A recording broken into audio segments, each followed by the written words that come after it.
Khubor ka Batisi TV. Lawan Rashapi da ka Orange Nissan Loom So Po near Fire Brigade Shillong, Ringkat bat ka Victorium, ka Dukan ki Tiar Kilan Met, ka Babhatam Hakador ka Babit, Hannong Thumai Old Beat House Shillong. Ka Joint Action Committee jong Kinonghikai School Deficit Narilom Khasi Jaintia Bat Narilom Garo. Kibadon hapo ka Shatri jong ka Khasi Jaintia Deficit School Teachers Association bat ka Garo Hills Deficit School Teachers and Employees Association. Menta kasngi ka arpu laitrik unai leber arjar arpuway kila shim da ka rai ban penlong da ka jingyaki ka bakindit persya ya ka jingle menti jong menteri rangba jong ka jilla Konrad Konggal Sangma ubam shim la pushe ban khot yekren halor ki jingdawa baki nongi kai school deficit kila de pha da ka jingtho shaka sarkar la katto kat nepor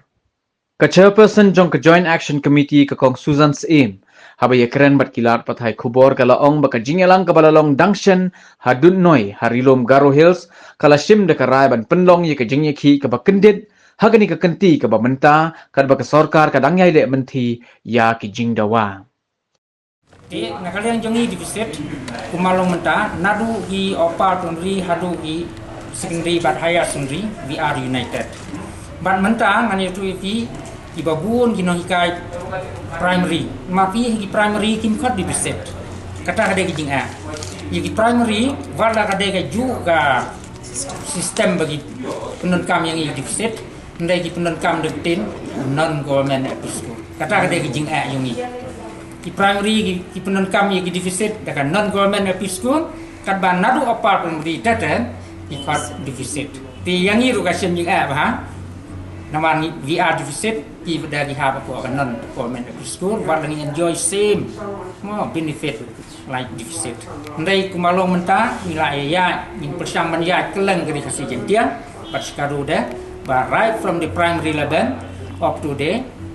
higher secondary level we will more give awareness and invite all the primary under the non government school begini awan pan tulilang nambah nginyo hikaju ini ala lang kaju kata angin yu persang kepala education minister kot yang ini hubungan of course bab hadir milai kendo nak kalian asosian di uang basis sekali ini tentang haloka regular and monthly salary payment of salary di nak kalian yang ulah komit ba nangis man persang kepala pansiu no ya ka salary jungi man benar bat kumalong menta aku benai Februari pula ada sanction umlaya pun ni kwa ba kane ka regular and monthly salary kamdai banom temporary kadai banom permanent kamdai banom ba tang menta sebenai benai sebenai ni kwa ba kane ka jingseu tulok kamdai sebenom sen benai sebenai dai kadai banom permanent manau benai monthly kata kade ga jing keren yungi kelas meeting with the education minister ila ong ya begini keren give pension benefit mo retirement benefit scheme medical reimbursement nama bang idon kam kepada wai pedasin idon kam ya ka assure career progressive scheme but give iba bon issue uang em jementa nginum la ban ya keren nim sakot yang aku ikapor di hadu mentaru layan dap sedang senang ukren kot di nasi juga pengen gitu chim start hadu asin reminder also ndai nakali yang chim start undang 4 WA mentar kinonghikai deficit lada ka asam kala bah kinonghikai lada ka west bengal kala bah paro state yang India kala bah ye kinonghikai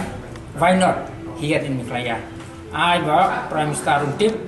pat kumjuru na kalian ka Ministry of Human Resources dan ke Education Union Education Ministry kan tip halor kijing la mena jong ka soka Miklaya ka hok jong kai deficit schools kala put how rhetoric jong leber but immediately nila sedang no ya ka first phase juga agitation program juni ta dai ha ka Chipo katway wat katar ni shemi ka masih Kanrai wala kataru ka sarkar kadang sa kuma ya kani ka antum jungi bat kam shimi lang kan snow yaki kot ki nam jungi bat hado mentaro ni ku kinong hikai marsendap hi ka first phase layo ki message na buon kinong hikay na Garo Hills na kasi Jaintia Hills na nong kundang mangidimen let na wood siya ka second phase. Ringi ong up baka doon ka assembly but ka issues juga state ka ham crown banyak issues ka jongi ang hikay ko dan kendet ngut hindi ba niya siya kung di mahikay but rungim ko aban bentut ya ka liberty juga kena kuman gila dep nang sudah ya ka pandemic di ngila pun semua tu iki but Henry 4 don lu hadu entah di ka joint action committee kala syong biang sa sisien hapot dunoi hagar ko trek jong mentau benai mensi sejan bagi joint action committee kala shi kia bat kata dom hadu kata ta ya ka jing sngap menti jong sarkar ya ban yak ban sngap ik ban ai ki hok ki jongi wat taman khot ban kren ban pen i ki jing balai kim la bakin ai ki hok ki jongi lu kim khot ki sngap man kumbangi dai ki second rate citizen kumbangim exist kumbagi problem jongi kim exist ti menta dalawan adu noi ni la rai da kawai ka chingut ba ngin pen krek ni la pen krek ya ka second phase of agitation ka ba nimla ban divulge nimla ban ya thu pan ba menta hanrai ki no hikai jungi tingila pan krek ha ban gi ong ni ai pori pi a pusau kenta ban mi shamadan ya kata ka second phase of agitation ka ban sawan hakini ki singi bin sa tip dia ong welcome education minister bon sen ni ala chu hanrai ka don financial implications ka ba ki don kam kin fulfilling nakata ka daw ni don kam ban let show minister o ba ya ka plapisa ngin let chu education minister kam poi she iti nakata ka daw ni ko ban kendo ba you chief minister ba ya ka plapisa baginya keren smutu tingi bini dan invitation ni don kam ka jing khat ka jagu yangi kino kai chief minister umpat jukhat ni la sort audience mentala san banala shisnem mane kendo yu umpat jukhat ini jin bundala khat kala kham solve hi kani